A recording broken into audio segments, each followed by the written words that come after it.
membuat gold lane mereka kerugiannya melimpah. Meanwhile, perpasukan tim SOG, mereka standby on position, melakukan poking damage tebakan di depan sana. Lunar langsung menuju ke arah sisi belakang dari posisi King, tapi nampaknya di sana diberhentikan oleh seorang Charles. Flicker dan out of nowhere, Lunar take over terhadap Turtle. Perfect di tangan SOG Esports dan Sigi Boom kembali mendominasi atas Zia. Walaupun Purify dari Zia tidak dikeluarkan, tapi itu dia. Sigi Boom dan kawan-kawan memastikan gold makin jauh dengan 2.500 gold difference. Ya, meskipun terlihat cukup chaotic tadi, tapi ternyata S2G yang berhasil keluar come on top untuk mendapatkan turtle yang ketiga tadi ya. Dan ya semuanya dibuka dengan Valentina yang bisa mengcopy juga real world manipulation dan juga dengan teamfight serta positioning yang bagus yang dilakukan dengan Sigi Boom. Yang sama sekali belum terpick up sampai dengan sejauh ini. Sedangkan untuk BTK, nah ini PR mereka sekarang harus bisa defend dulu nih ya untuk area midnya sembari membuat MOBA Zane-nya bisa dapetin posisi juga. Tapi Melvic Gun terlebih dahulu ada di tangan Sigi Boom nih ya. Karena memang untuk Bruno sendiri biasanya menit ke-8 lebih dikit baru dapetin Melvic Gun-nya. Ini Haskell masih dengan Berserker harusnya buat Zia juga. Dan untuk fast clear-nya jauh lebih dipegang dengan Sigi Boom juga. Karena dia punya Nibrus Passion untuk fast clear. Dia masih punya juga Bennett Rage untuk fast clear. Masih ada juga Rainer Apatin ini untuk ngepok, ngedeal damage. Dan kelihatan S2G mereka sudah pegang untuk di area top. Tidak membiarkan BTK untuk bisa mendekat. Karena siapa yang bakal dekat dengan Sigi Boom dengan range yang cukup jauh. Range jauh, ditempel itu juga lumayan sakit karena Fajikan nggak pakai Vengeance. Kalau pakai Vengeance mungkin kasusnya berbeda, mungkin dia bisa nempel ke arah Sigi Boom. Tapi kan di sini sekarang kan dia pakai Flicker. Jadi nggak bisa langsung nempel ke arah belakang dengan damage yang cukup. Dengan under kondisi hingga 3000 memastikan kalau tim fight front to back akan sangat bermasalah untuk mereka. Bahkan di depan sana, special migration-nya bakal dicoba terlebih dahulu, tapi tidak ada following up tambahan karena mereka sadar Purify masih di tangan dari seorang Begin. Ya, dan bahkan ini Purify gak trigger sama sekali ya, yang berarti masih bakal aman juga untuk setup Lord yang pertama. Dari point kill tidak jauh berbeda, dari goldnya lumayan jauh untuk di gold laner tadi yang sudah kita lihat juga. Tough Boots akhirnya selesai untuk Begin, yang dibuat adalah Favor ya. Karena memang bisa di bawah menit yang ke-8, ke-9 kalau dapetin assist juga masih bisa dapetin stack-stack yang dimiliki, meskipun itu hanya beli aja sih sebenarnya buat roamer Favor yang dibeli dengan Begin tadi. Oke, Om, Lord pertama kali ini dengan 3000 gold difference, tapi menuju ke arah perbandingan satu level ini sangat berbahaya untuk Mobile Zane. Karena perbandingan levelnya agak cukup jauh Om kali ini. Dan kalau Kazue bisa selesai farming terlebih dahulu dan dia di level 14, ini makin membuat Mobile Zane nggak punya power untuk bisa melakukan takeover terhadap Turtle. Ya, sebenarnya yang serem kalau sampai Shaq-nya ketarik ya. Karena Shaq ini yang menjadi roamer yang dia harus juga roamernya yang ngasih damage. Dia bukan roamer yang bisa buka rumput sendirian juga. Jadi harus ada follow up di belakang Shaq, karena kalau enggak nanti akan sia-sia untuk special migration yang bakal dibuka. Sebentar Lordnya hanya akan dimainkan, tarik ulur juga dengan kedua marksman yang bakal punya Melvic Gun. Ini sudah selesai untuk Melvic Gun-nya. Dan kalau kita hitung mungkin ya dari sumber source damage yang bisa diberikan ini, S2G lagi agak ada di atas sedikit dibandingkan dengan BTK. Ya, Kazue kali ini lebih ke arah sedikit buying time. Dia mau ke arah purple terlebih dahulu, dan dia kalau bisa datang level 14 ini Om yang sudah kita sempat sounding sebelumnya. Waduh. Perbandingan dua level sangat cukup sangat berarti. Begin di sana membuka team fight terlebih dahulu. Permasukan dari tim BTK, mereka sadar perbandingan dua level. Mau nggak mau Kazue untuk bisa mendapatkan satu Lord kali ini, Mobile Zane harus kita tolong pegangin kaki Kazue. Karena udah setengah darah sekarang. Kondisinya perpasukan dari tim BTK. Mereka belum ada masuk ke arah belakang, tapi malah Luna ada membuka posisi dan real world manipulation dari Hun. Tidak terjangkau ke arah belakang, lihat bebas sekali dan Red Revolution-nya gagal. What a play from Chang. A takeover Lord di tangan Mobile Zane. Membuat para pasukan dari tim BTK membalikan kembali keadaan. What a moment. Special mitigation dengan full requiem dari Shark menghentikan dominasi dari S2G Esports. Wow, itu tadi agak lama ya, kelamaan untuk S2G karena sudah melihat bagaimana Shark-nya sebenarnya ada recall tadi, tapi masih sempat lagi untuk jalan dan bahkan kembali untuk melakukan setup buat teman-teman yang lain.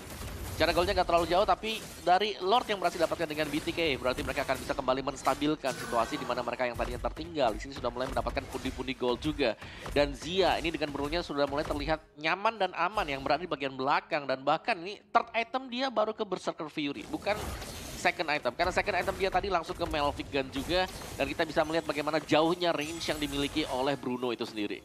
Dan teamfight akan terinitiate sebentar lagi, masih belum. Masih akan ditarik ulur sementara waktu. Oke, Lordnya memang tidak terlalu sakit untuk bisa menuju ke arah base turret. Tapi Om lihat wave di 3 lini yang berbeda. Dari keunggulan 3000 gold sekarang BTK udah bayar lunas Om.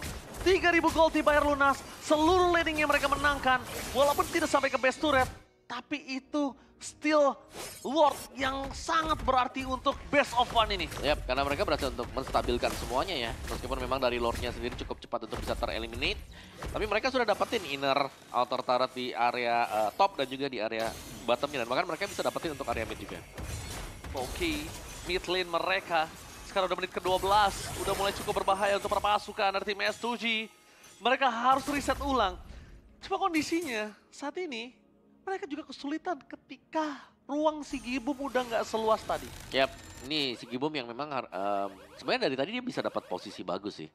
Cuman agak sulitnya buat si Gibum ya dia harus menghindari Violet Requiem dan juga Special Migration kan. Dan apalagi nggak tanpa adanya Purify yang berarti memang harus sangat-sangat berhati-hati dan melihat di mana posisi dari Shaq. Mungkin posisi teraman buat S2G adalah cari Shaq-nya di mana. Kalau sudah kelihatan dia ada di mana, baru si Gibum bakal bisa keluar dan nge-deliver damage yang sesungguhnya dari Beatrix itu sendiri. Sementara ya Bruno ini udah sangat-sangat aman sekali dari belakang juga selalu ya. Dari tendangan demi tendangan yang dibangun dengan Zia, dengan item yang sudah dimiliki juga. Tinggal kita tunggu di S2G Esports kah yang akan membuat kesalahan atau mungkin dari BTK-nya yang terlalu overextend juga. Karena sedari tadi kita melihat BTK mereka mainnya sangat-sangat sabar dan cukup mendasar juga di mana mereka hanya badan yang kelihatan di depan, Mobile Zen ngebuka, di bagian belakang dari Mobile Zen bakal di cover dengan si Shock. Oke, Omawa melihat kondisi dari tim S2G yang terlalu bermain di arah Lord Pit. Ternyata itu membuat mereka mendapatkan ketinggalan hingga 1700 gold. Wow. Fight menuju ke arah belakang, Shark target bersama mereka. Target yang sangat tepat. Tidak ada initiate power dan bahkan Lord muncul di saat Shark-nya tumbang. Yap. Menjadi kuantitas yang sangat berbeda jauh, 4/5. Ini membuat keuntungan dari tim S2G. Ya ini kayaknya mereka bisa dapat ya, karena udah gak ada Shock sama sekali. Berarti Oh my god, Hunter! Ternyata mereka salah. Terlalu terburu-buru menuju ke belakang dan untungnya Hunter bang para pasukan dari tim Brothers The King. Mereka berhasil kondisinya 3 melawan 5 ini gak adil. Momo Zayn di depan sana dan spray down menuju ke Zia. Lihat, para pasukan dari tim BTK mencoba untuk melakukan sedikit buying time, membuat Shark kembali lagi ke lane of dawn. Dan ini adalah kesempatan S2G untuk melakukan takeover terhadap plot yang mereka miliki. Ke arah belakang, Momo Zayn, dan bahkan lihat retribution-nya membuat para pasukan dari BTK membalikkan kembali kanan dan Town dari Momo Zayn memporak-porandakan para pasukan dari tim S2G. Ini bencana! Shark out of nowhere berhasil mendapatkan Sigi Boom. The real Bloodthirsty King melahap Turkey Region. Oke, terlalu menahan lagi-lagi ya dari S2G Esports. Mereka cukup ragu antara team fight atau ambil buat Lordnya dan disambut dengan BTK yang langsung menabrak juga. Ini bencana! Thanksgiving dinner, Black Friday dinner, ternyata di tangan dari Bloodthirsty King membuat pasukan dari tim S2G kalah di game pembuka hari ini. Wow, itu seakan-akan kemenangan yang terampok ya di depan mata juga. Dan skor 2-0. BTK melaju dengan cukup sempurna sekarang. Lagi-lagi Bruno yang mendapatkan poin kemenangan. Ya kita tahu di early mungkin masih kalah buat Brunonya. Wow, itu dia. Di mana BTK benar-benar sangat puas untuk memberikan satu kemenangan. Karena kita bisa melihat Omawa, statement dari Hun yang cukup keras. Thanksgiving dinner, Black Friday dinner.